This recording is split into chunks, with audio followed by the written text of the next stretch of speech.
பல டிபார்ட்மெண்ட்லயும் மறுபடியும் சொல்றேன், கட்சி நிதின்ற பேர்ல அடிச்ச கொள்ளைய ஒண்ணு ஒன்னா கவர்மெண்டோட கஜானாக்குள்ளேயே கொண்டு சேர்த்துக்கிட்டே இருக்கிறாங்க.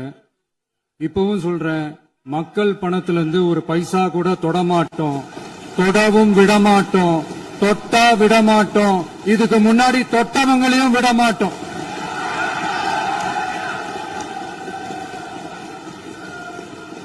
ஒவ்வொரு ஊழலா வெளியில வரும் போலயே ஒவ்வொரு வேஷமா கலைஞ்சிரும் போலவே இங்க இருக்கிற நிறைய பேரு நடுங்கி போய் இதுல நம்ம மேல அவதூறு வேற. இப்ப புதுசா ஒரு வெப்பன் ஒண்ணு கொண்டு வந்திருக்காங்க. அது என்ன தெரியுமா? அவங்க தயவால தான் நம்ம ஆட்சி நடக்குதான். மக்கள் தயவால இந்த ஆட்சி நடந்துகிட்டு இருக்கு. மனசாட்சி உள்ள சக்திகளோட ஆதரவால இந்த ஆட்சி நடந்துகிட்டு இருக்கு. நாங்க தான் அனுப்பி வச்சோம் அப்படின்றாங்களே. அனுப்பி வச்சவங்களுக்கு மினிஸ்ட்ரியில இடம் கொடுத்தா ஏன் கதறீங்க? ஏன் இவ்வளவு கோவம்? ஏன் இவ்வளவு கதறல்?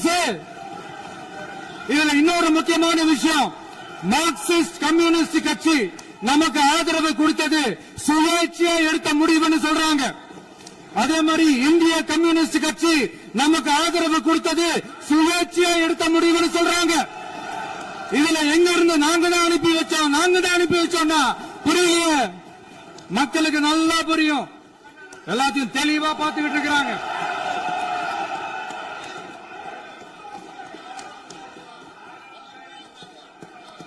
முதலமைச்சர் கண்டிப்பாக பண்ணலாம். மாண்பு முதலமைச்சர்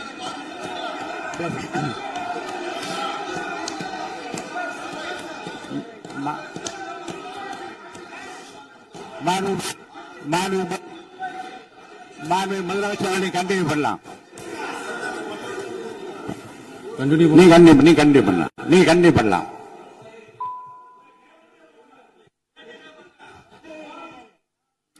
இந்த சமூக நீதி அரசுன்னு சொல்றவங்களை பார்த்து கேக்குறேன், நம்ம பட்டியலின சகோதரர்களுக்கு எத்தனை அமைச்சர் பதவி கொடுத்தீங்கன்னு கொஞ்சம் சொல்ல முடியுமா?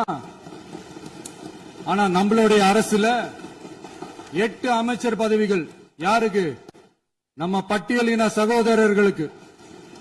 எல்லாம் நம்ம அண்ணன், நம்ம தம்பி, நம்ம தங்கச்சிங்க. அண்ணல் அம்பேத்கர் அவர்களுடைய கிட்டத்தட்ட 100 ஆண்டு கால கனவு இப்ப நிறைவேறி இருக்கு.